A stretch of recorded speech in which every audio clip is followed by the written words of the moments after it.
અત્યારે આપણે ગુજરાતમાં શું વાવીએ છીએ? ડાંગર, કપાસ, મગફળી આ બધું જ વાવીએ છીએ ને. પરંતુ હવે આપણે આ બધું જ ચેન્જ કરવું પડશે અને આપણે શું વાવવું પડશે ખબર છે? કેળા, આની સાથે સાથે નાળિયેરી, આની સાથે સાથે ચોખા, મસાલાઓ, આ બધી જ વસ્તુ વાવવી પડશે. જેવી રીતના મેઘાલય અને કેરળમાં જે ખેડૂતો વાવે છે ને એ જ બધી વસ્તુ આપણે વાવવી પડશે. ચોખી ગયા ને? પણ મારી વાત સાચી છે, કારણ કે જે રીતનાનો વરસાદ પડી રહ્યો છે એ પ્રમાણે તો એકચ્યુઅલમાં આપણે આ બધું જ ટૂંક સમયની અંદર વાવવું પડશે. પણ તો આ બધું શું કામ થઈ રહ્યું છે? શા માટે થઈને વરસાદની આખી પેટર્ન ગુજરાતમાં બદલાઈ રહી છે? એ જો તમારે જાણવું હોય ને તો આજનો આ વિડીયો ખાસ તમારા માટે બનાવેલ છે. આ વિડીયો એકવાર પૂરો જોઈને જજો.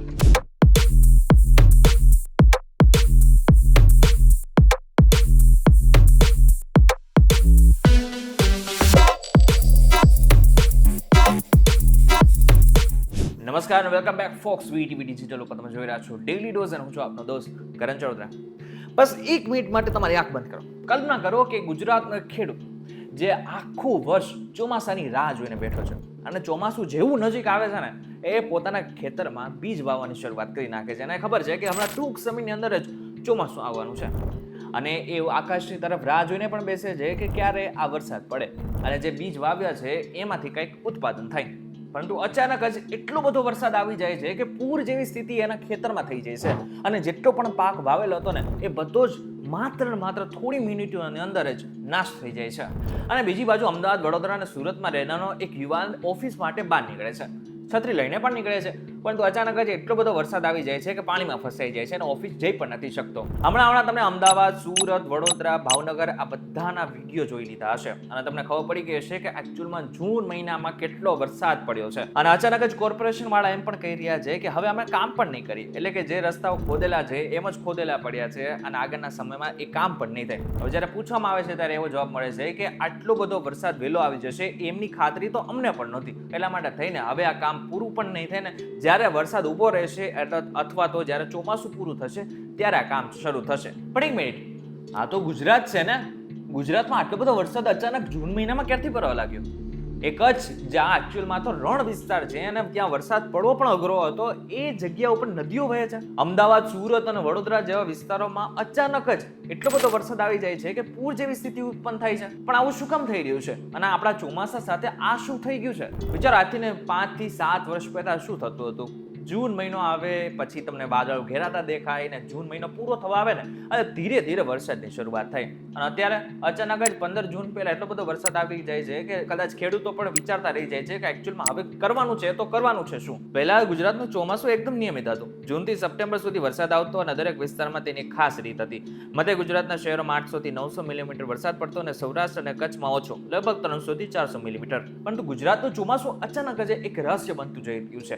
એવું રહસ્ય કે જેના કારણે ખેડૂતો બધા જ ચિંતામાં મુકાઈ ગયા છે. જો છેલ્લા 10 વર્ષની વાત કરીએ કે છેલ્લા 10 વર્ષની અંદર આપણા ગુજરાતમાં શું થઈ ગયું છે તો એ કદાચ તમે સાંભળશો તો તમને કદાચ વિશ્વાસ નહીં આવે. એક અભ્યાસ બતાવે છે કે 2012 થી 2022 દરમિયાન ગુજરાતના ઘણા વિસ્તારોમાં 10 થી 30% સુધી વધુ વરસાદ થયો. કચ્છ જ્યાં પહેલા રણ હતું ત્યાં વરસાદને કારણે નદીઓ વહે છે અને હવે અચાનક જ ક્યારેક એવો વરસાદ આવી જાય છે કે જાણે આપ ફાટી ગઈ હોય. પહેલા જૂનના અંતમાં વરસાદ શરૂ થતો પણ હવે ક્યારેક જુલાઈમાં, ક્યારેક ઓક્ટોબરમાં અને ઘણા બધા ખેડૂતો એમ પણ કહે છે કે અમને એ પણ નથી ખબર કે હવે શું કરવું, ક્યારે વાવવું. હવે એની વાત કરીએ એટલે કે એકચ્યુઅલી આપણે જે વિડીયોની શરૂઆત કરી છે ને એના ઉપર છે કે આ બધું શા માટે થઈ રહ્યું છે? ચોમાસું પોતાની પેટર્ન કેમ બદલી રહ્યું છે?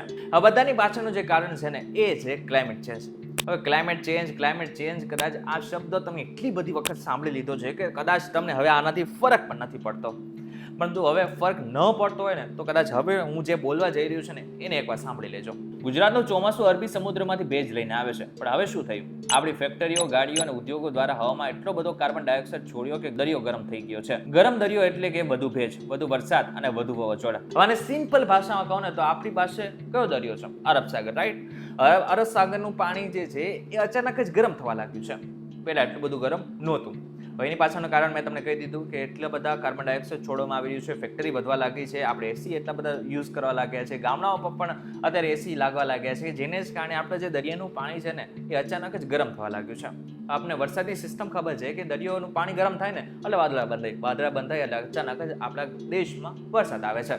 પરંતુ જ્યારે આ બધું જ પોલ્યુશન નહોતું, કંઈ જ નહોતું, ત્યારે શું થતું હતું? બધી જ વસ્તુ સમય ઉપર થતી હતી. પરંતુ હવે સમય પહેલા જ બધી વસ્તુ થઈ રહી છે. અને બીજું મહત્વનું, આપણા દેશમાં ને આપણા ગુજરાતમાં જે રીતના વૃક્ષો કપાઈ રહ્યા છે એ પણ સૌથી મોટું કારણ છે. ગુજરાતના જેટલા વૃક્ષો ફેલાયેલા છે એમાં 6 વર્ષમાં 17% તીવ્ર ઘટાડો નોંધાયો છે. જે 2015 ને 2016માં 8034 ચોરસ કિલોમીટરથી ઘટીને 2021-22માં 6632 ચોરસ કિલોમીટરનો થઈ ગયો છે. જોકે હવે મેં તમને આ બધી વસ્તુ કીધી એટલે કદાચ તમને આ બધી વસ્તુ ક્લિયર તો થઈ ગઈ હશે, પરંતુ સૌરાષ્ટ્રમાં રહેતો ખેડૂતને હજુ પણ કદાચ આ વાતની ખબર નથી. સૌરાષ્ટ્રમાં એક ખેડૂત રમેશભાઈ રાત દિવસ મહેનત કરે છે, બેંકમાંથી લોન લે છે, કપાસનું બીજ વાવે છે, પણ 2024માં એક રાતના વરસાદે તેનું બધું જ ડૂબાડી દીધું છે. રમેશભાઈ આજે લોન ભરી રહ્યા છે માત્ર, પણ એના ખેતરમાં હવે નિરાશા જ બાકી છે. અને સુરતમાં એક ટેક્સટાઇલનો ધંધો કરતા વિજયભાઈ 2019માં એક પૂર આવે છે અને ફેક્ટરીનો લાખોનો માલ બરબાદ થઈ જાય છે. હજુ એક નાનકડું એવું ઉદાહરણ આપું, સુરેન્દ્રનગર, જેને ઊંધી રકાબી કહેવામાં આવે છે, કારણ કે ત્યાંની જે જમીન છે ને ત્યાં પાણી એકચ્યુઅલમાં ટકતું નથી, એ પ્રકારની જમીન છે. હવે એટલા માટે થઈને ત્યાં કપાસ વાવવામાં આવે છે, પરંતુ અત્યારે ત્યાં એટલો બધો વરસાદ પડી રહ્યો છે કે જેને કારણે હવે કદાચ ત્યાં કપાસની ડાંગર વાવવો પડશે. બીજી બાજુ આજથી 10 થી 15 વર્ષ પહેલા વિચારો, આપણે શું આટલી બધી ગરમી લાગતી હતી? શું આટલો બધો ઉનાળો હતો? શું ગુજરાતમાં ક્યારે આપણે 45 થી 46% સુધીનું વાતાવરણ જોયેલું છે? અરે 45 થી 46 સુધીનું વાતાવરણ છે ત્યાં સુધી તો હજુ પણ ઠીક છે, પરંતુ રાત્રે નીકળો છતાં પણ તમને લૂ લાગે, એ કેવી આ દેશની અને ગુજરાતની પરિસ્થિતિ આવીને ઊભી છે એની કદાચ ખ્યાલ તમને હવે આવ્યો હશે. પણ બધું જ આપણે વાત કરી રહ્યા છીએ, પણ એકચ્યુઅલમાં આનું સોલ્યુશન શું છે? સોલ્યુશન છે ને છે, પણ હવે તમારે આ વાત માનવી પડશે, સરકારને કદાચ આ વાત માનવી પડશે. સૌરાષ્ટ્રમાં અત્યારે 10,000થી વધુ ચેકડેમ બની ગયા છે જે વરસાદનું પાણી રોકે છે. આપણે ગામડે શહેરે રેઇન વોટર હાર્વેસ્ટિંગ કરીએ છીએ. બીજું, વૃક્ષ વાવવા જ પડશે. મારે, તમારે અને સરકારને ત્રણેય આમાં મહેનત કરવી પડશે. એક વૃક્ષ આપણે આખા જીવનમાં પણ વાવીએ ને તો પણ એનો ફરક મોટો પડે છે. ઘણા બધા એવા ગામડાઓ છે, મેઘાલયના એક ગામડાનું ઉદાહરણ છે કે જ્યાં એકચ્યુઅલમાં તો કોઈ દીકરીનો જન્મ થાય ને તો ત્યારે ત્યાં એક વૃક્ષ વાવવામાં આવે છે. આ ત્યાંની એક પરંપરા છે. હજુ માત્ર આપણે ત્યાંની એક પરંપરા પણ લઈ લઈને, આમ તો આપણે વેસ્ટર્ન કલ્ચર બહુ જ અપનાવીએ છીએ, પરંતુ આ એક સામાન્ય વસ્તુ પણ અપનાવીએ ને તો પણ એનાથી ઘણો ફરક પડી શકે છે. એક વ્યક્તિ માત્ર એક વૃક્ષ વાવે અને એનું જતન કરે તો આપણા દેશમાં 140 કરોડ કરતાં પણ વધારાના લોકો વસે છે. એક વૃક્ષ એટલે 140 કરોડ વૃક્ષ, જેનાથી એકચ્યુઅલમાં બહુ જ મોટો ફરક આવનારા 5 વર્ષની અંદર પડી શકે છે. અને ત્રીજું, જેટલા પણ ફેક્ટરીઓ ચાલે છે એને જે નિયમ એકચ્યુઅલમાં સરકારે બનાવ્યા છે એનું કડક પાલન કરવું પડશે. તમને જણાવી દઉં કે સરકારે તો પહેલાથી જ કેટલાક એવા નિયમો બનાવીને રાખ્યા છે કે જે એકચ્યુઅલમાં અમલ કરવા જ પડે, અને જો નથી કરતા તો એની ઉપર કાર્યવાહી થાય છે. પરંતુ અમુક હજુ પણ એવી ફેક્ટરીઓ છે કે જે આના ઉપર ધ્યાન નથી આપતી, જેને જ કારણે જે પોલ્યુશન છે, જે પ્રદૂષણ છે એ અતિશય વધી રહ્યું છે. આ બધાની વચ્ચે તમે, હું અને આ દેશની સરકાર જો મહેનત કરવા લાગે તો ચોક્કસથી આ દેશમાં જે ચોમાસું બગડી ગયું છે એ ટૂંક સમયની અંદર જ સરખું થઈ શકે છે. અને જોવાના ઉપર ધ્યાન નહીં આપવામાં આવે તો એ દિવસ દૂર નથી કે જ્યારે મે મહિનાની અંદર, ફેબ્રુઆરી મહિનાની અંદર અથવા તો ડિસેમ્બર મહિનાની અંદર એટલો બધો વરસાદ આવી જશે કે જ્યાં લોકોના ઘર આરામથી ડૂબી જશે. હવે આગળ શું કરવાનું છે એ તમારે વિચારવાનું છે. હવે તમારે શું કરવાનું છે? મેં તો તમને આખી વાત કરી દીધી છે, પરંતુ હવે તમે તમારા મિત્રો સાથે શેર કરી શકો છો, તમારા ખેડૂત મિત્રો સાથે આ વાત શેર કરી શકો છો, જેથી એમને એકચ્યુઅલમાં રિયાલિટી ઓફ ગુજરાત શું છે એની ખબર પડે. વિડીયો પસંદ આવે તો વિડીયો લાઈક અને શેર જરૂરથી કરજો તથા આ જ ઇન્ફોર્મેટિવ વિડીયોઝ માટે વીટીવી ડિજિટલ સાથે જોડાયેલા રહેજો.